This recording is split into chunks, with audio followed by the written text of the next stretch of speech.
Dayna Martin is an author and peaceful parenting advocate, spreading the message of freedom and children's rights. Author of the books Radical Unschooling, A Revolution Has Begun, and Sexy Birth. She's been featured on the Dr. Phil Show, Nightline, 60 Minutes, The Jeff Probst Show, and most recently, ABC's hit show, Wife Swap. Her articles, videos, and TV appearances have helped thousands of families on their path to live with more freedom, peace, and joy. We hear words like rebellion and chalk it up to normalcy. But what if there was nothing to rebel against? What if we live with the same respect for our children that we demand they have for us? What if we could recognize that punishments model injustice, and that through using power to control another person, we are teaching them to do the same? It is through loving, kindness, and understanding that children learn love and peace, and in turn will reflect this back on the world.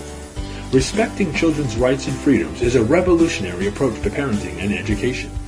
This is a parenting philosophy on the leading edge of new thought, yet it is rooted in instinctual wisdom. Our culture needs to realize that living with respect and freedom with our children is the most responsible way to create a peaceful world.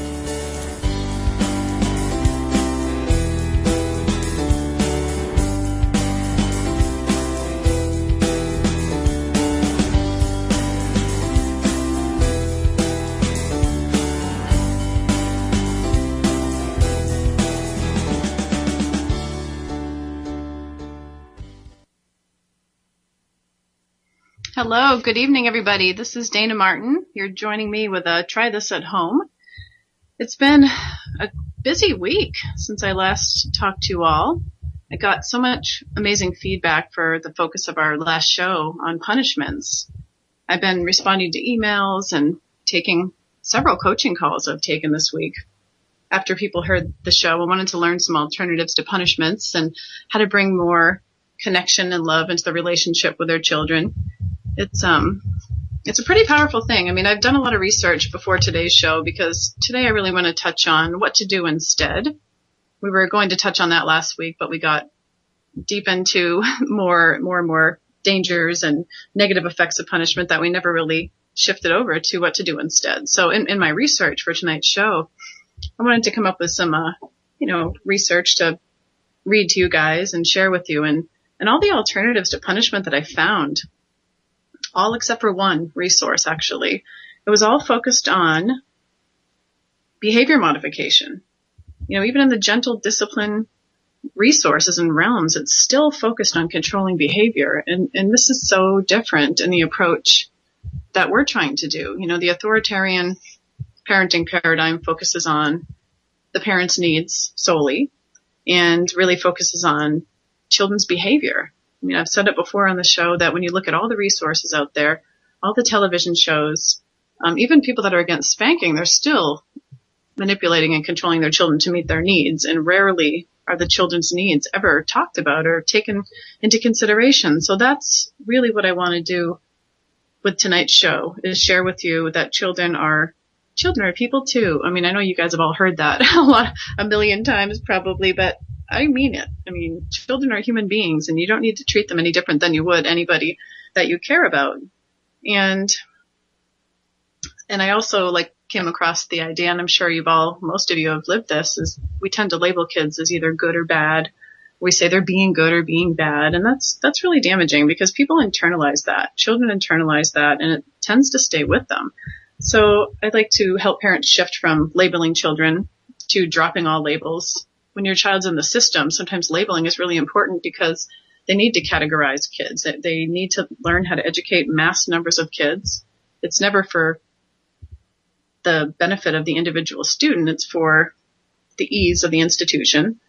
And labeling is just a helpful thing so they can drug the kids that aren't complying or aren't being obedient. That is the overtone of most schools. I encourage you to call in to tonight's show. I'd love to hear your thoughts on this. The call-in number is 1-717-8296.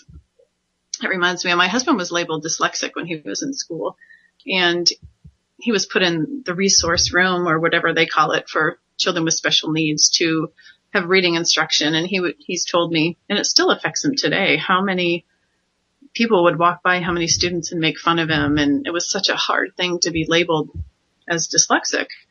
I was doing some reading by author Naomi Eldort. She has some great insight on what dyslexia really is. And in her belief and her research and her perspective, that dyslexia, when a child sees letters and numbers kind of jumbled up and mixed up, which generally culturally we label dyslexic, what Naomi shares is that is all part of the process of learning to read. Some people are in that state of seeing, you first see all the letters together in a group kind of mixed up, and then slowly as you grow emotionally, they tend to make more sense. You're almost decoding this message. But when you see all of us saw letters like that at one time or another at different ages during our process, but a lot of us moved through it really quick, where some kids stay in that process of seeing everything kind of mixed up and jumbled longer.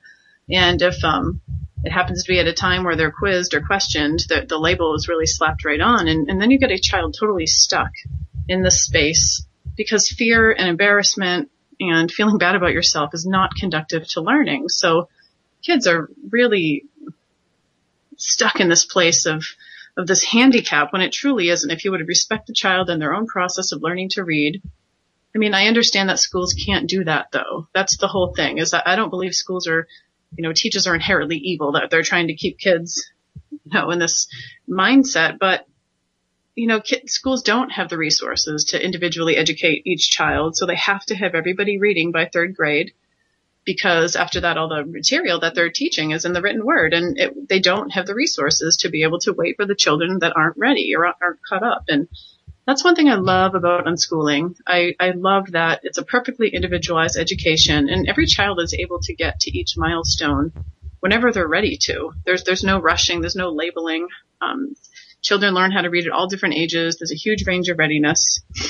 And it's one thing that's really beneficial. But yeah, my husband still deals with the whole dyslexia issue. I swear it handicapped him for life to ever really having confidence in himself. I'm kind of his proofreader. He's an amazing photographer. He's an incredible artist. But he still feels insecure about his ability to read and write. So something that I'm happy to help him with, but I think a lot about. So in my research, finding gentle discipline resources. I mean, they're still about controlling behavior, and you hear about timeouts and rewards and punishments, and all the focus is on controlling children. And when I'm reading the message boards on these websites, the parents are so frustrated, but they're really focused on their own needs, that the children aren't listening to them. And very, very rarely do people take into consideration that children have needs that need to be met. I want to share with you guys. One thing I want to share really quick. I just found, this is crazy. I always do a little research on parenting in the news. And if anything's noteworthy, I like to share it. This was something I just discovered that in New York City. Let me just see this. A mandatory state-run parenting class is being eyed by the New York legislature. New York parents will be forced to return to school for government-run parenting classes if State Senator Ruben Diaz Sr. de-Bronx has his way. Diaz is supporting a legislation that would require parents of elementary school students to attend 4 parent support education programs before their children are allowed to enter 7th grade. And he says that the mandatory courses are necessary because many parents don't attend any parent-teacher conferences. Now, this really just concerns me because, you know how the government is run, and when they try to encourage parents to parent in a way that's going to demand obedience and compliance, they're definitely not doing it for the greater good of the kids. They're doing it in the long run for the greater good for themselves. And they're going to start this obedience training real quick with these kids. So these parents are basically going to be pawns in the whole bigger scheme of things. And so, let's see. He's trying to say that we're not saying that parents are irresponsible. We're trying to expand their skills. We want them to be good parents and not miss an opportunity to expand their parenting skills and get involved with their children's psychological problems. Let's see. If you thought the public reaction to the soda ban was big, Olson said, wait until you see the public reaction to telling people the government knows better than they do and how to raise their kids and run their families. So there's a large number of students who would wallow in the 6th grade as a result of parents flouting the law. Let's see. So what do you think? I want to hear your opinion on this. What do you think about parents being forced to take government-run parenting classes in order for their children to go on to 7th grade. One last comment says, imagine treating every parent in New York as though they are on probation, he says. Olson says the bill would force parents to show up and be re-educated and lectured about their shortcomings and how they're raising their children, and to be inoculated with whatever the government wants them to do with their children. It's scary stuff, people. I would not have my child in. I know not everybody is lucky enough to be able to, or fortunate enough to be able to be home with their children. I know that it is a privilege, but I think that a lot more people could do it when they realized what putting their child through a government-run school, what the greater intention of that school is. I really encourage everybody reading that's interested in this kind of thing to read John Taylor Gatto. His work is amazing, as well as the work of John Holt. They were both teachers, and they're both very influential, incredible people that have inspired me in my own work. John Taylor Gatto, he recommends my book. He actually endorsed it on the back. I was very grateful when he wrote an endorsement for my book, Radical Unschooling, A Revolution Has Begun. But I really love that he really reaches dads. I have a lot of moms that understand the perspective of this life, but a lot of fathers really want to learn more. And I think dads are really, really open-minded to hear what the greater intention of school is. So John Taylor Gatto, in his really awesome book, Dumbing Us Down, talks about the history of public schools. It was really helpful for me to learn the history of how birth moved from home to the hospital, for example, for me to really learn the whole history of birth, to be able to make an informed, educated decision as to where the best place was for me to birth my children. So I really believe the same thing. I think that book should be mandatory to read Dumbing Us Down too, so parents could really have truly informed consent, because you're really brainwashed to think about schools that they're completely focused on learning, and in truth, they're focused on creating obedience and compliance above all else. And they really just want to get kids to pass the tests. I mean, nobody is as invested in your children's future or education as much as you are. There's no way. So basically you're subbing out what you could do yourself much better. But I think a lot of people have so many doubts. They have so many fears, thinking that they can't do what teachers do. You don't need to know all the answers. You just need to know how to find them. You need to know the resources. So I don't look at myself as my child's teacher. I look at myself as my children's learning facilitator. And we'll talk more about that as the show goes on. Let's see here. I want to talk to you guys about the alternatives to punishments. What do you do instead? If you're not doing timeouts or spanking your children, what do you do? Jan Hunt is a good friend of mine. She runs the Natural Child Project. Some of my work is published on the site, but this site was actually the first resource I ever found back in 1999, 1998 even, like when I was pregnant with Devin, who's now almost 15. It was the first time I ever heard the term unschooling. I remember the first time I ever heard it. I'm sure anybody listening that is unschooling can relate, that you just think, what the heck is that? You think that people just assume it's not doing anything or it's not educating. But unschooling means not doing school. It doesn't mean not educating.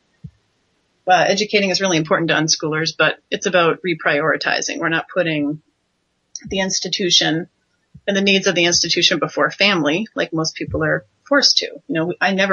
Freedom to me would not include needing to ask an institution permission to be with my children. If I have to ask somebody else permission to take my children out of the institution or to be with them or go on a trip, that is not freedom. And we are spoon-fed the idea that we're so free, but we're not.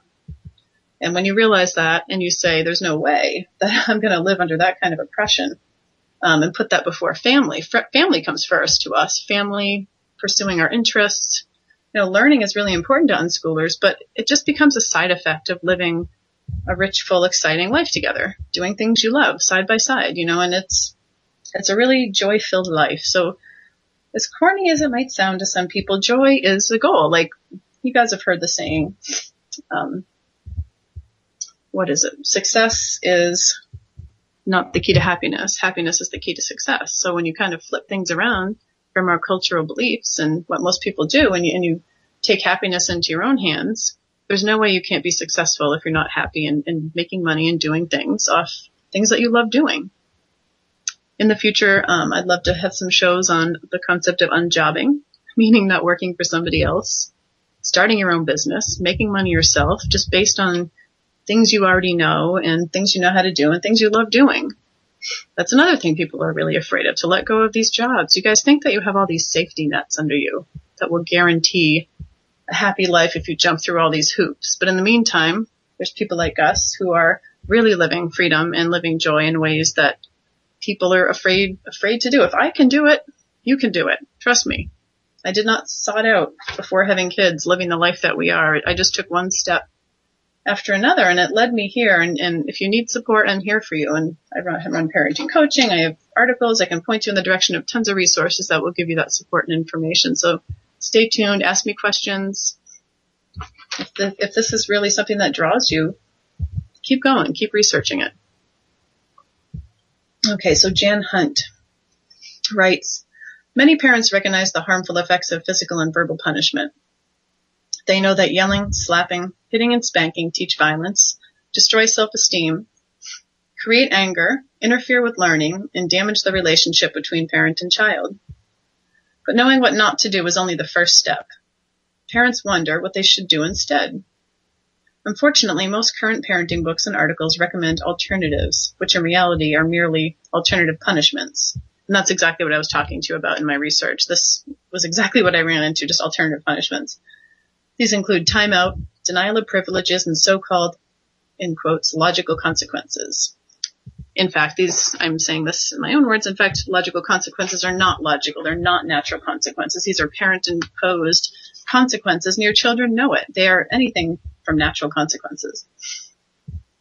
Jan goes on to say that all of these methods have much in common with physical punishment, and they all give the same messages, that the parent has no interest in the underlying unmet needs that led to the behavior and is taking unfair advantage of this greater size and power over the child. Most significantly, these approaches tell the child that someone he has come to love and trust wishes to cause him pain. And this is crazy-making messages because it's so alien to the child's intuitive understanding about what love should look and feel like. Can any of you relate to that? It is really crazy-making. I mean, to tell somebody you love them as you're hitting them, or telling somebody you love them as you're being mean, is enough to drive somebody insane. Finally, all of these approaches miss the best opportunity for learning. They sidetrack the child into fantasies of revenge, where he is too distracted to focus on the real issue at hand. True alternatives to punishment are those that help the child learn and grow in a healthy way, and there are few greater joys in life than allowing our children to teach us what love is. I think it takes some time. I have parents contact me, and they're upset, and they say, I totally understand this philosophy, but my child's, 7, 8, 9 years old, and they've already been using punitive discipline, and they feel so guilty, and they want to know how to undo damage that they've done, for example. And I mean, you only know how to do what you know how to do. I love Maya Angelou's quote that you did then what you knew how to do. When you knew better, you did better. And guilt does nothing to help you evolve on this parenting path, that sometimes it's so essential to feel contrast. Like you have to parent in a way that doesn't feel good sometimes to really feel what you want to do. You have to kind of feel your way through this. If it feels wrong and goes against your instinct, and the old saying, it hurts me more than it hurts you, that is just something that has been said time and time again. If it hurts me, I know I'm doing it wrong. It shouldn't. Parenting shouldn't hurt. It shouldn't hurt you to need to be tough. There's no such thing as somebody benefiting from that kind of approach.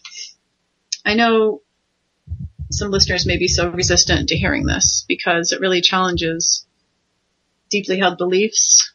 It challenges people that say I'm fine. It really benefited me. I really don't mind. I love my parents. I'm not saying to hold anger in your heart or to feel victimized, but to acknowledge the injustice that you know that you lived is so helpful. And you can't stop this kind of evolution of understanding. It's the same exact thing as when wives were beaten by their husbands, and that was completely supported. They were told that wives needed to obey, and that was the goal. The same thing is happening with children.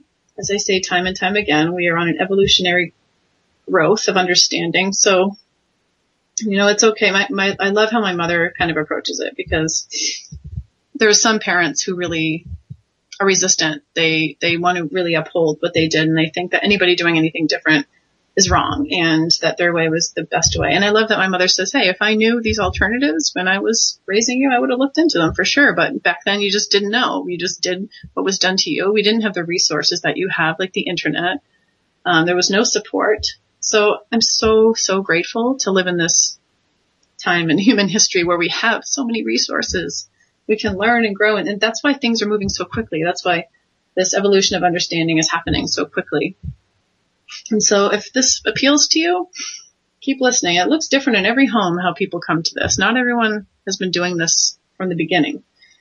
So there's 22 alternatives that Jan lists here. I'm not going to read them all, but I will read the ones that really stand out at me.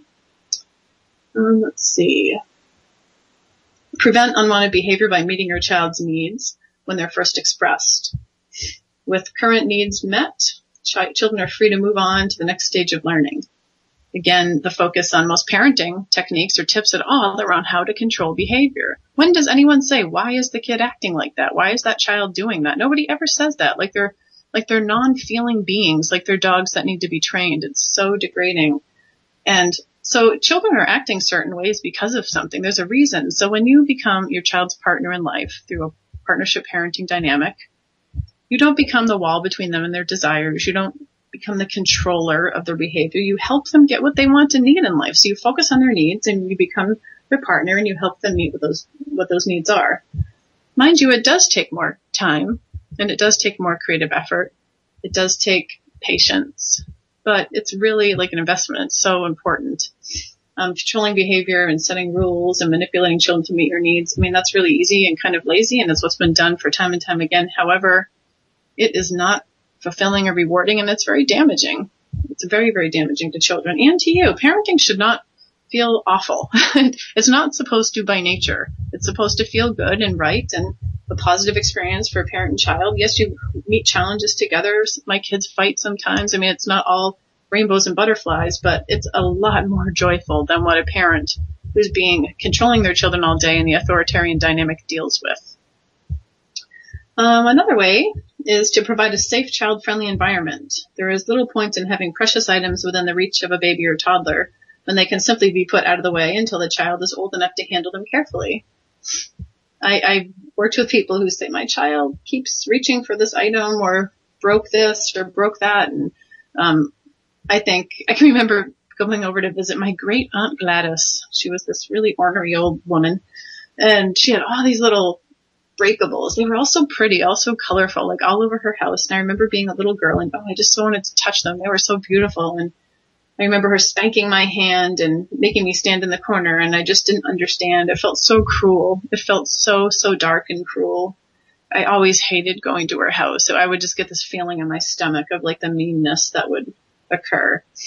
You know, this woman was told to treat children that way. She was probably treated that way, but I mean, how much more fulfilling and rewarding would everyone's lives have been if she could have moved these things out of the way, or my parent just waited to bring me over there. There's a bunch of solutions that could have happened, so I didn't have to deal with that kind of thing. So I'm sure a lot of you can relate. So part of childproofing is tucking away those awesome things. I have a Metallica set of like each member of the band. It's semi-fragile, and it was just a collector's item, and I loved it, and I had it on my entertainment center. And when Devin was born, I put them away. I took them away.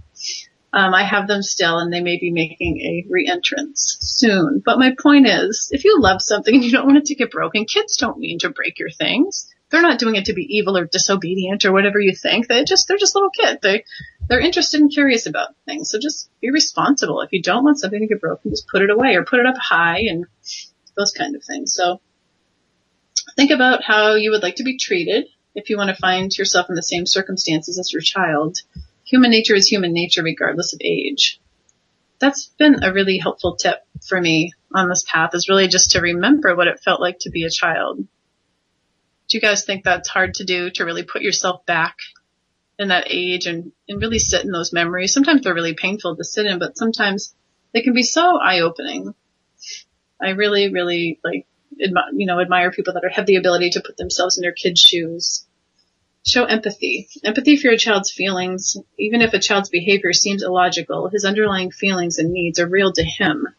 A statement like, "You seem really unhappy," is a good way to show that you're on your child's side. You want your child to know that you're their partner. You're there to help them. You're not there against them all the time. Validate your child's feelings so she knows that you understand and care, and that she'll never be rejected for having any particular kinds of feelings. For example, that scared me too when I was little. That's a tool that I use. I definitely, not even a tool, it's just something that natural happens. I more recently, we've been watching movies together as a family. My youngest is 6, so Ryan's 6.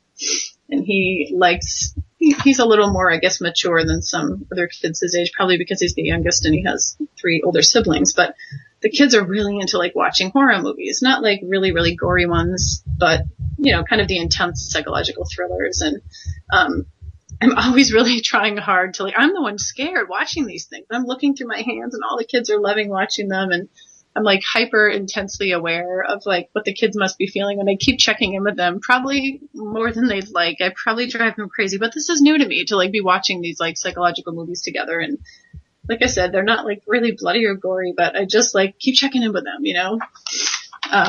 So just communicating. And I absolutely love that we're at this stage. I can't believe it actually. I swear, it seems like yesterday I was nursing one child. I was pregnant with the other. The other ones are strapped on my body. I was wearing a baby, nursing a baby, pregnant with a baby I was either pregnant or breastfeeding for 13 years straight. Isn't that insane? Incredible. I never thought, I just never really thought about being under that stage, but I have no kids in diapers and we have no car seats. We are in a new stage. When we travel now, because we've been a family that's traveled since I was pregnant with Orion, since Ivy was like a year and a half, we've been traveling all over. And we recently, the last place we traveled was, where did we go? Puerto Rico. And everyone was carrying their own suitcase. I didn't have anyone strapped to me. It was amazing. So that was really a freeing thing. I love every single stage. I loved the babyhood stage though. I loved nursing. I was a breastfeeding counselor, a La Leche League leader for several years. I'm a childbirth teacher and doula. So I'm a total birth junkie and I love nurturing babies and toddlers. If Joe didn't get a vasectomy, I'd probably have 3 more by now, but 4 was enough for him. So it was a compromise, but I think I would have probably Michelle Duggared it. I would have just kept going. I would have just cranking them out. I'd have babies on every breast and strapped to my back, and I loved it. But I do have to say that having my body in this way where I'm not nurturing somebody physically, except for my husband, it feels really good. Okay, back to our list here. Let's see. Meeting the underlying needs that led to your child's behavior. If we punish the outward behavior, the unmet need is still there, and it keeps continuing to surface in other ways until it's finally met. Questions such as, are you angry because I've been on the phone so much today? Or would you like to go for a walk together? Can help a child feel loved and understood. Whenever possible, find a win-win solution that meets everyone's needs. This is so helpful if you can focus on it. So think about the patience, though, and clarity and creative energy that takes. It's easy to just have your needs met and to force somebody else to meet them. How easy is that? Yeah, it's miserable, but it's easy. It's harder to find out how to meet everybody's needs. Sometimes we need to go to town, or I need to go to town, and not everybody needs to go. Some of the kids are old enough to watch the younger kids, but when they were a little bit younger, like Orion, for example, might not want to go. And I know that he loved trucks for a lot of years, and he loved this construction site down the street from our house. So I would make sure that there was something in it for him. We were going out to get some things we needed, but other people's needs mattered. And so we'd find a way to meet everyone's needs. Ivy might want to go to the library. Devin really loved to go get art supplies at this art store, and Orion really loved trucks. So I'd say, all right, we have a bunch of errands, but we'll make sure we do stuff for everybody that wants to. So, I would tell Orion, I wouldn't have to lure him in or manipulate him in. I'd just say, while we're out, I'm happy to take you to go see the trucks, and he'd be more apt to go. And it just was the fair way to do it.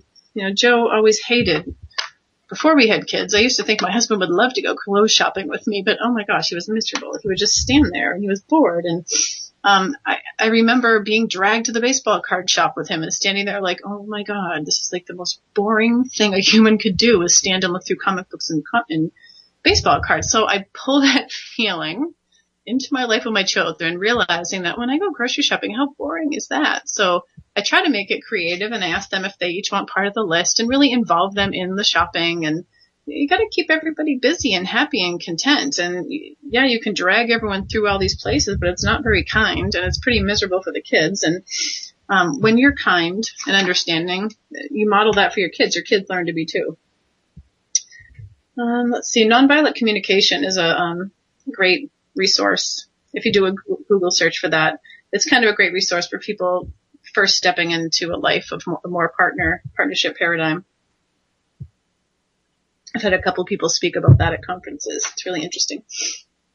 Okay, another thing to do instead of punishment is reassure your children that they are loved and appreciated. So-called bad behavior is often the child's attempt to express his need for love and attention in the best way that he can manage at the moment. If he could express this need in a more mature way, he would.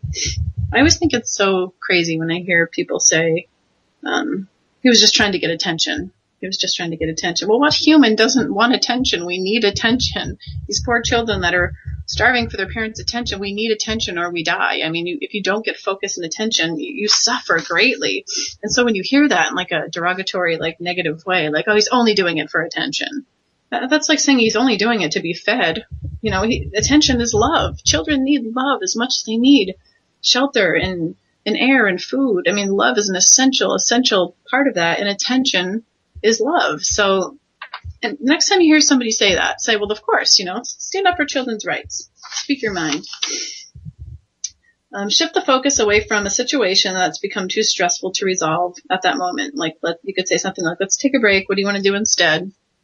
When I had toddlers and babies in the grocery store, there were several times that I left a half full cart and just went to the car. I just knew that they were just overstimulated. They were tired or hungry. Their needs they were really empty.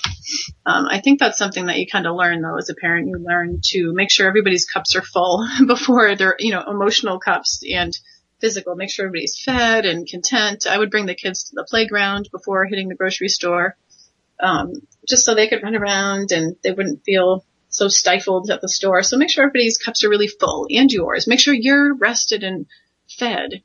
I think one of the worst things we could do is be martyrs on this path, especially when you're in a dynamic of peaceful parenting, partnership parenting, because meeting everybody's needs and learning ways to find win-win situations, you have to be at your best. You need to be well rested and fed.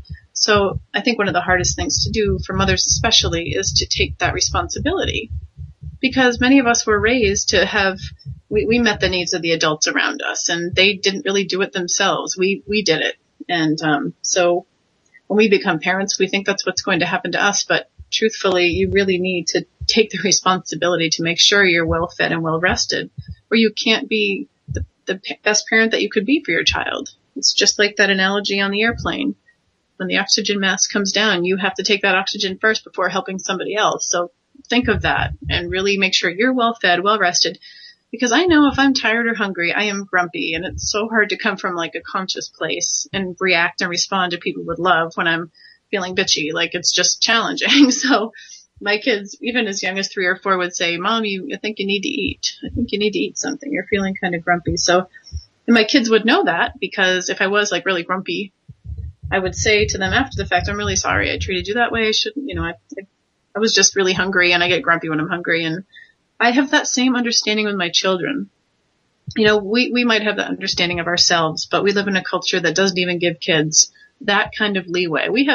I have 40 years experience on my children. My kids have, 9 years experience, 14 years experience, much, much less experience. And we have such incredibly, the expectations we have for children are not even expectations that we have on ourselves.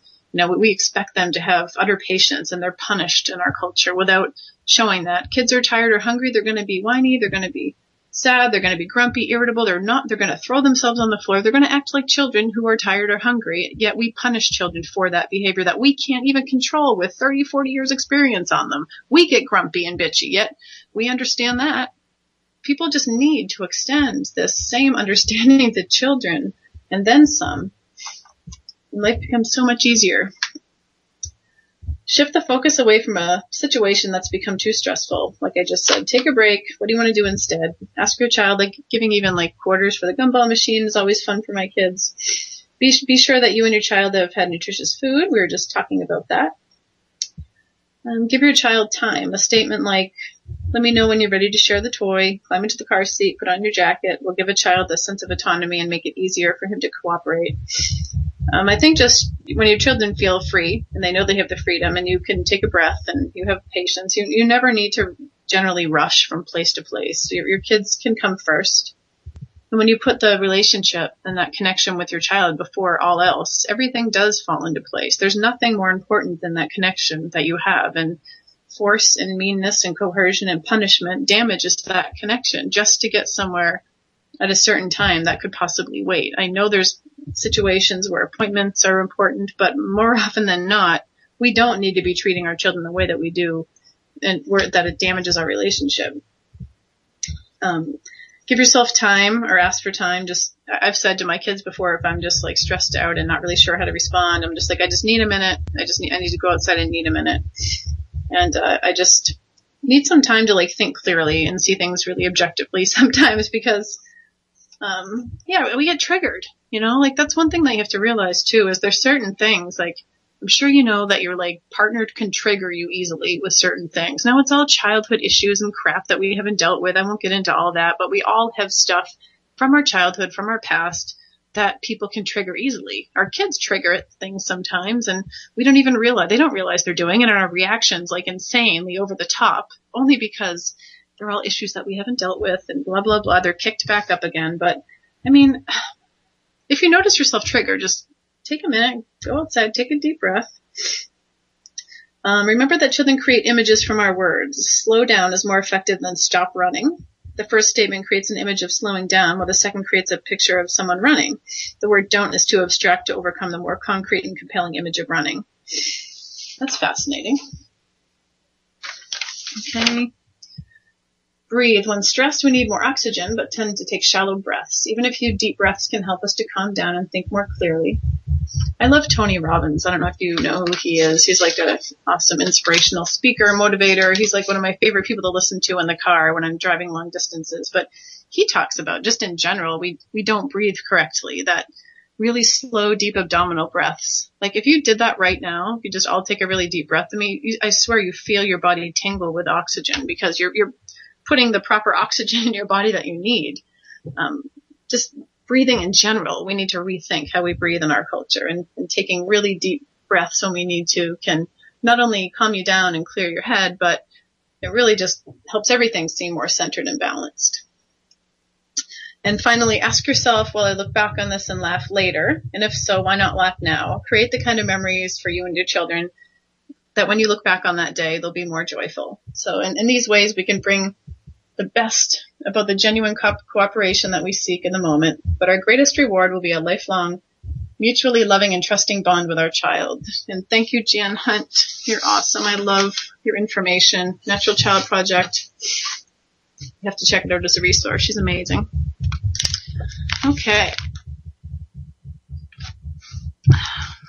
I had a request for someone to share the story of my daughter, Tiffany, who is 12. I can't believe she's 12. Those of you that have been following me online since Tiff was 3 and 4, Tiffany's name is not Tiffany. I don't know how many of you knew that. Her real name is Dakota Lee Martin. Ever since I had my first Cabbage Patch Kid at the age of, 8 or 9, I don't even know how old I was. There was a huge Cabbage Patch craze. I named my Cabbage Patch Dakota, and I told myself that someday when I have a little girl, her name's going to be Dakota Lee. She's going to have the same middle name as me, and I'm going to spell it the same way. Oh, I fantasized about my little girl, about my little Dakota Lee. And I had Devin. I knew my firstborn would be named Devin. Whether it was a boy or girl, Devin was going to be the name. I had him, and then I got pregnant again. And Tiff was the only child. See, I can't even call her Dakota, but I'm gonna go on.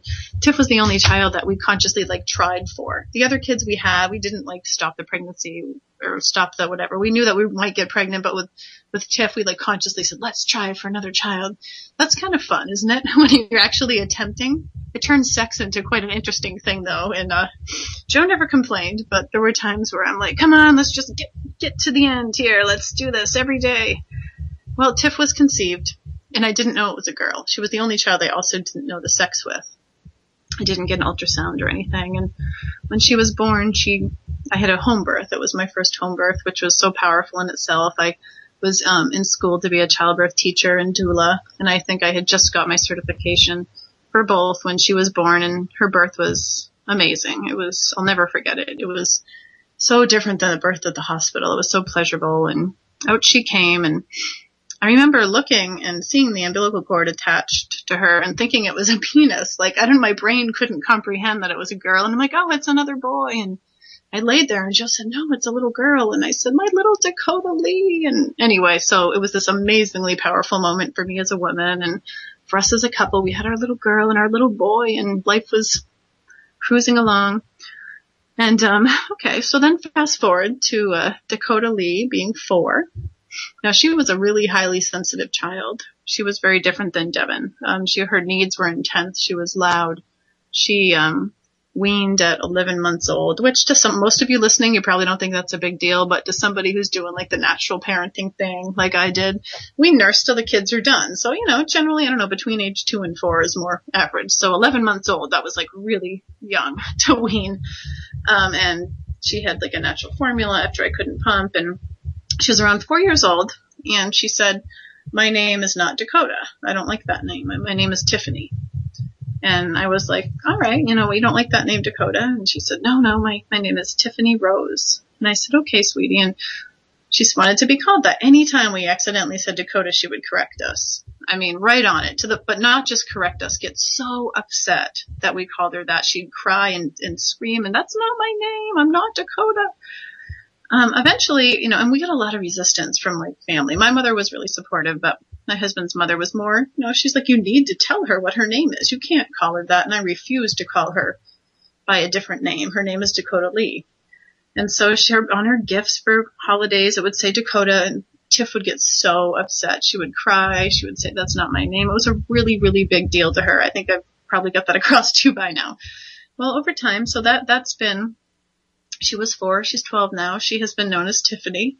In fact, my book, when I wrote it, because Tiffany, she hasn't wanted to legally change it yet. We've offered over the years. We've offered over, not constantly or anything, but we offer every once in a while. Let us know when you want to legally change it. We're totally supportive of that. But she says, no, I don't really want to yet. And I think she doesn't really want to go in front of the judge or whatever that entails is kind of intimidating and scary to her. So, her legal name is Dakota Lee. And so in my book, Radical Unschooling, I refer to her as Dakota. And it's funny because people that have followed my blog and follow us, the different things we've done with TV, and they say, who's Dakota? Like, they can't really put 2 and 2 together. So Tiffany is Dakota. And I have to tell you, I've always completely supported her. And my point in sharing how much I love the name Dakota was just to get across that her needs to be called Tiffany, I knew were more important and outweighed my need to call this child Dakota and have her live out one of my fantasies or one of my dreams. I didn't need her to live vicariously through my child. She was Dakota, and to me, I don't even think of that name anymore. And she's my Tiffany. She's Tiff. I can't even imagine her being anything else. So part of this life, part of the way we choose to live is to respect our children's choices. That's just one example of how important it is for us to respect what our children desire and to facilitate that, even when something we really envisioned for our kids isn't how it turns out.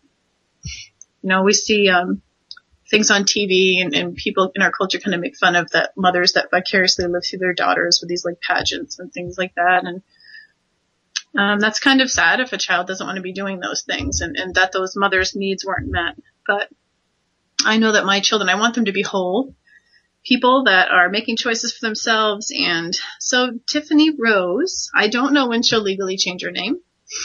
A couple of television shows that we've worked with wanted it to happen for that show. They thought it would be interesting. And Tiff said, maybe someday we'll do that for a TV appearance. But right now I'm just not really into that. So write to me. Let me know. Have you dealt with this yourself? Do you have a child who's changed their name? Post it on my video, post it on my Facebook wall. I want to hear from you, and I'm happy to share more details of that journey. Wow, I can't believe there's only 15 minutes left in the show. Like every show that I do, the more and more I enjoy it, and the less nervous I am. It's intimidating to be on live, but I feel so connected with you all, and I just love doing it that I get so excited, and I can't believe how fast the time goes. So next week, I can't wait for next week's show. It's my first guest that I'm interviewing. I plan on doing like once a month, like every couple shows, every 3 shows, I'm going to interview somebody, but I don't want to interview like the typical parenting experts or the average, what you hear with a lot of other shows.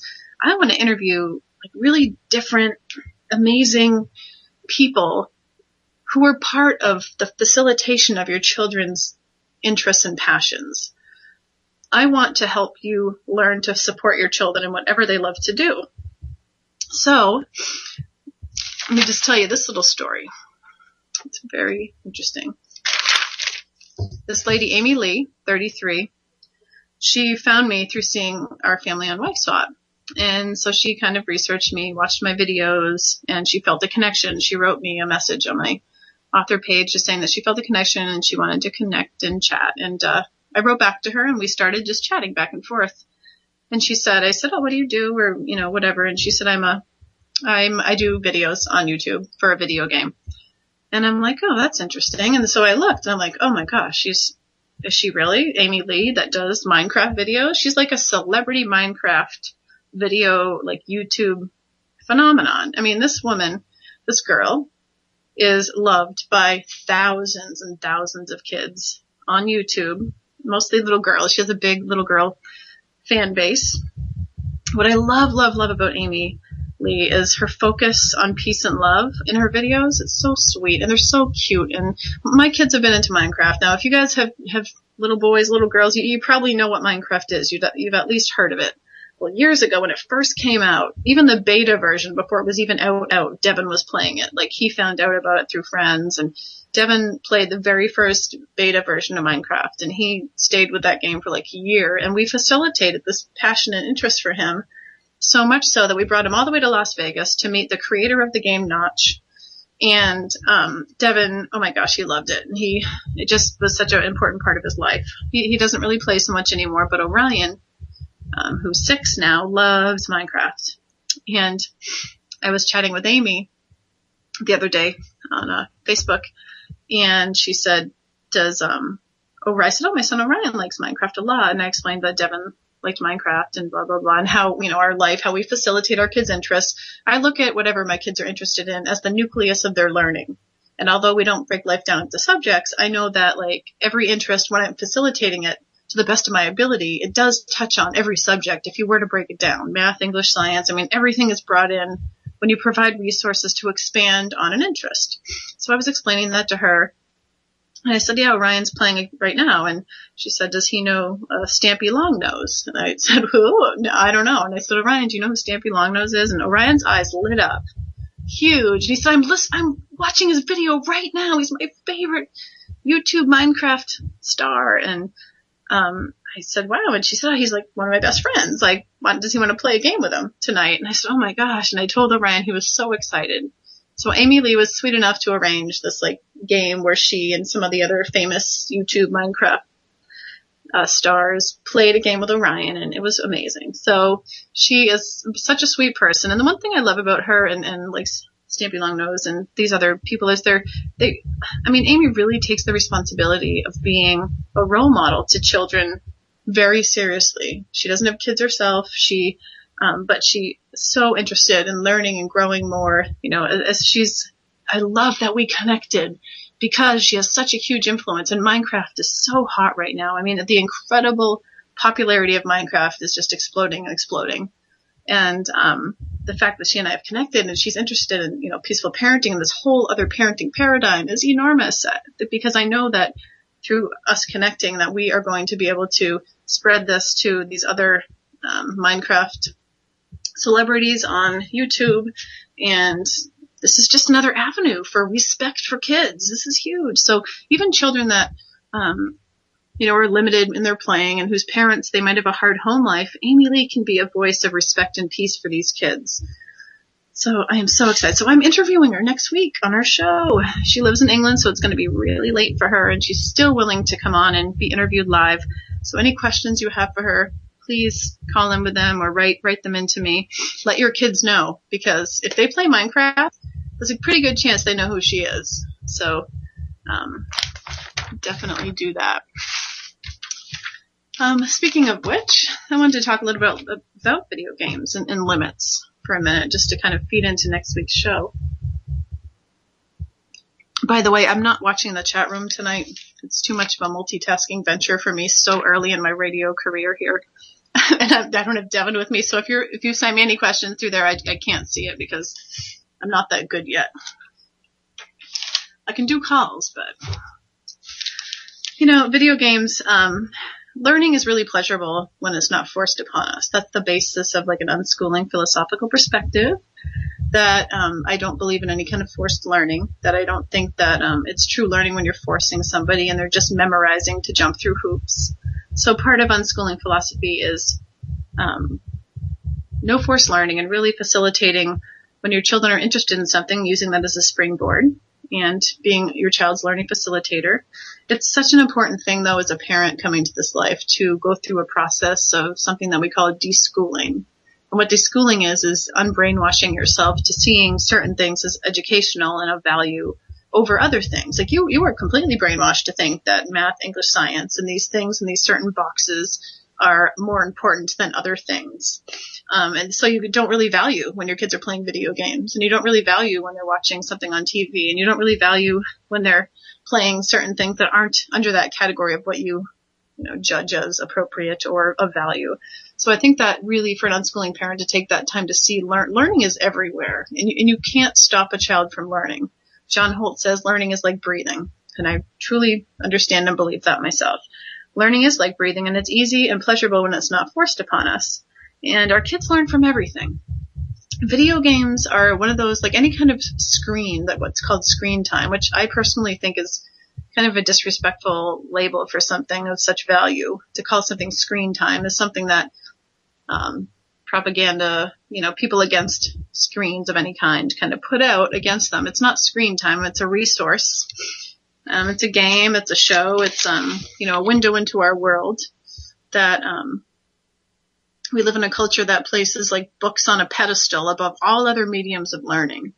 And when people do that, like, would you complain or try to limit your child in his time of reading a book? No, you wouldn't. You would be so impressed. You would just be like the best parent ever. You'd feel amazing, wouldn't you? If your child was reading a book for hours and hours at a time, you would just be thinking you're amazing and that they're, doing something good for them. But a child that's playing a video game like Minecraft for hours, you think you're so conditioned and brainwashed to think that something's wrong with that. Reason being is because for so many years, especially those parents that come to unschooling through like a naturally minded filter, like Waldorf education, for example. Mind you, I know that everything has its value, and there's certain aspects I love about Waldorf education. But just an example, they have extreme propaganda against media of any kind. And so we read this when our kids are really little. We're reading all this propaganda against, and not only that, but we have so many decades of aggression happening, and even more recently, like the Columbine shootings and the tragedies in schools, like even like with the Sandy Hook Elementary School, the gunman played first shooter games, and they directly connect, government to that being bad, video games being bad. So we think that we need to limit it. We think that kids learn violence through video games and media, when in fact those of us living this life are here to tell you that it's completely false, that kids learn violence by how they're parented. Kids learn violence by how they're treated. And even if you don't spank, it's a violent parenting perspective to use control over another human being and to punish and be cruel to them and take things away to the child where the child has no rights and no freedoms. That is cruel, and it's considered violent in the eyes of those parenting for a more peaceful dynamic. Now that might trigger you. I know you might need to sit with that for a little while to let that marinate. And if you're mad at me because I said that, that's okay. You can feel whatever you need to feel on this journey, because you know what? People that are living this life, we trigger things in people. when we're living something another way and we're making it work, it really makes people realize that they can't say anymore that this is the only, they have to be parenting this way, because we're giving you a choice. We're sharing a choice. And our children, for example, Devin he used to play video games for like a year. He played all the time. He played Minecraft several hours a day, and I facilitated it. I would bring him up food. I would sit with him. I would ask him about his game. I merged with him in this world. I did not become the object between him and his desires. I trusted him. And when you don't control or limit screen time, your kids find their own balance in a way that is really healthy for them as an individual. When you try to control or limit something, any kind of control that you have over a child or any human really with something, an object that they love, it really warps the relationship of them with that thing. So when you're trying to control screen time and you say you have 1 hour, for example, your child develops a really unnatural relationship with it, and that's all they do is they want that. But they're not really wanting that. It's not a natural relationship. They want freedom and they want autonomy, and that inner drive will compel them to use something much more than they naturally would if they had freedom. The same is true for anything you're limiting. Foods, candy, you name it. We'll get into that as these shows go on more and more. But control and limiting, for one, limits learning, and control and limiting causes a very warped relationship, an unbalanced relationship that some parents come to this life and they say, oh, well, I let go of limits and my child, did nothing for days but play video games and eat candy. And I'm here to say that it takes a while for your child to build that trust. It takes a long time, weeks, if not months, for a child really to build that trust back up with you, that you're not going to take this thing away from them or limit it. When you have a partnership paradigm in a closely connected relationship, but prior to that you were living in an authoritarian way, you need to heal that. That's like damage in a relationship. It's not your fault. You did what you knew how to do. It's the way you were raised, that you were doing it with the best of intentions. I'm not blaming you for it, but I am saying that you have to allow the time for that trust to be built so you and your child can develop a natural relationship with that and find their own self-regulation with things, and it will happen. But it looks like we're kind of getting low on time here, but I'm going to talk next week when Amy's here on the benefits of playing video games. I'm sure you've heard all the negatives, so we are going to educate you about the benefits, that times have changed. I mean, 99% of boys and 94% of girls play video games, according to Lenhart in 2008 in the United States. And it's a huge industry, and so many more supportive stories are coming out about the benefits of gaming and what truly causes violence and what truly causes relationships to be damaged and what causes relationships to grow stronger. So we're going to delve deeper into that next week when we have Amy Lee on. So I want to just end the show with, I want to offer you guys some parenting tips for the week, just that might be helpful to you. When you have several kids and you're living a life home with everybody, because nobody's in school, no one's shipped away, you're kind of taking all the responsibility on yourself, you sometimes feel like you don't have enough time for everything, and you might feel like you don't have enough time to clean the house, and you might not have enough time for your own passions and interests. I always have this mantra that I say to myself every day, that I always have enough time for everything I want to do. And when you tell yourself that, you're kind of reprogramming your mind from the unconscious or conscious stories you tell yourself regularly. And that's like, I never have enough time for anything. Everything is just, I'm cut short. I don't have enough time to do everything I want to do. Like, reprogram your mind. Start being more optimistic. This lifestyle takes optimism. Pessimism is authoritarian. It's old school. It's not the evolved approach to being able to balance everything. You are the guiding energy in your family. You have to center yourself, and you have to model calmness and positivity and optimism as much as you can. And when you clean your house, if you can clean with gratitude instead of throwing things around and getting upset and angry, when you can clean with gratitude and love, your kids will want to help you more. So those are 2 parenting tips. Thank you so much for tuning in. Subscribe to me on Facebook for more inspiration. Post comments on the videos. Send me your questions, and I hope you guys have an awesome week. I'll see you next